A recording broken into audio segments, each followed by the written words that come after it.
Hey everyone, it's Camille. Today I'm super excited to be showing you the full renovation process and reveal of our laundry room.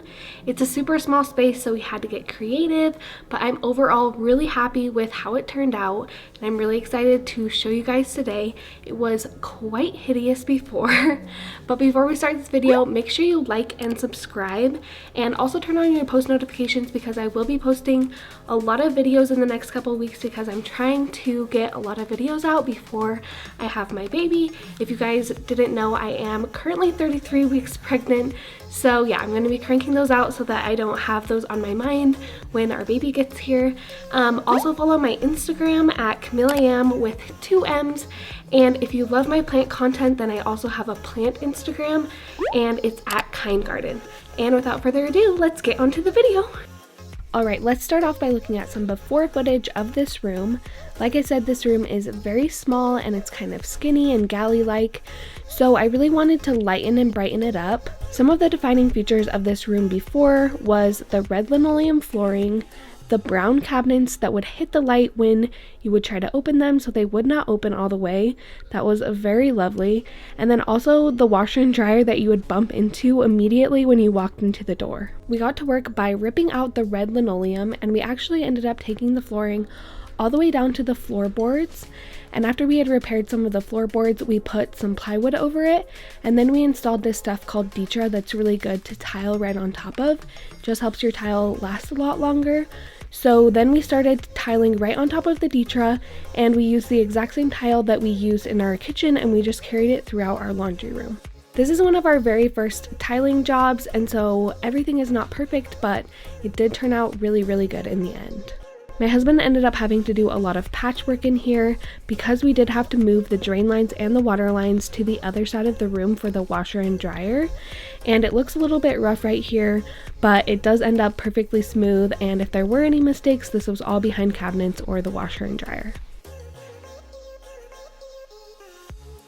We also started refinishing a 1950s door to be the barn door for this space, and I was really excited about it. I found it on Facebook Marketplace, and our house is also a 1950s house, so I thought it would kind of bring in that character to the home. Once the floor was done and all the walls were kind of patched up, we had a blank space to work with, so we hopped onto IKEA and started planning out what we wanted to have. The IKEA planner is really great. It's a little bit annoying to work with, but it's just awesome to be able to put cabinets where you want them and just see how it's going to look overall. We decided to do a bunch of cabinets on top and then also some big deep drawers on the bottom, which we really love. Once we had a design that we liked, we headed to the IKEA store to order all of this stuff, and then a couple weeks later, this is what our living room looked like. This is also our kitchen and our basement apartment kitchen cabinets as well, so it's a lot of cabinets. I know a lot of people hate building IKEA furniture, but I actually really love it, so this was a really fun project for me. Once our cabinets were built and installed, we could start working on the final touches of this space. Since the space is so small and simple, we were already to this point and it was super exciting.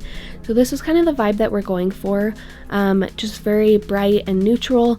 We have this wallpaper. It's from the Magnolia Chip and Joanna Gaines line, and it's a pre-pasted wallpaper, which means that it doesn't have a wallpaper paste that you brush on, and then it's also not a peel and stick wallpaper. What you do is you spray water onto the back of it, and then you fold it in half and wait a couple minutes, and then when you unroll it, it kind of already has this wallpaper paste on it, and you can just stick it right on. This is also apparently removable, so that is really great. And then we have these brass hardware that match our kitchen. I got these on Etsy and I will link them down below. And then lastly, we have this butcher block countertop that is also from IKEA. I think it just kind of warms up the space and brings everything together.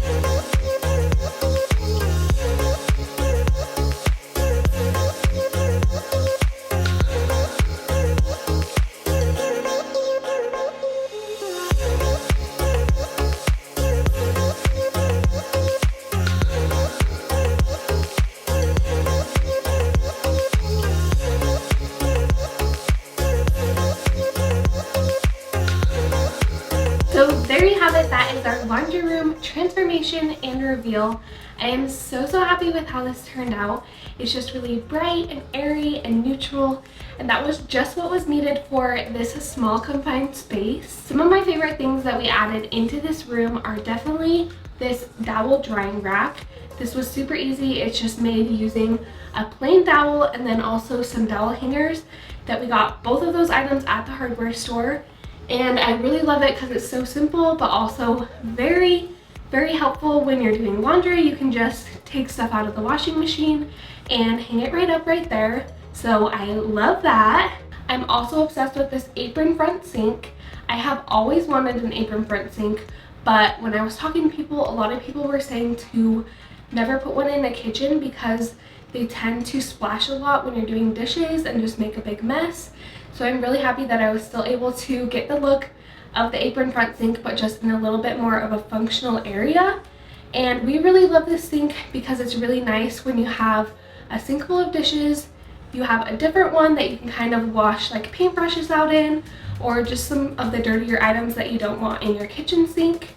And lastly, I am so happy that we decided to move our washer and dryer from the first part of the room to the back. It's so much more functional. It was a little bit more work because we had to change like the water lines and the drain lines, but we were doing that anyways in our whole house, so it just kind of made sense. But before, when you walked in, you would bump right into them, and it just made the spaces seem so small when it's already a small space. So I'm so happy they look so much better, and they're just a lot more functional in this spot. And that is all for this video. Before you leave, make sure you like and subscribe and comment down below letting me know if you enjoyed this transformation. You can also follow me on Instagram at CamilleAM with 2 M's. And you can also follow my plant Instagram if you love plant content, and that's at Kind Garden. And I will see you in my next video. Bye!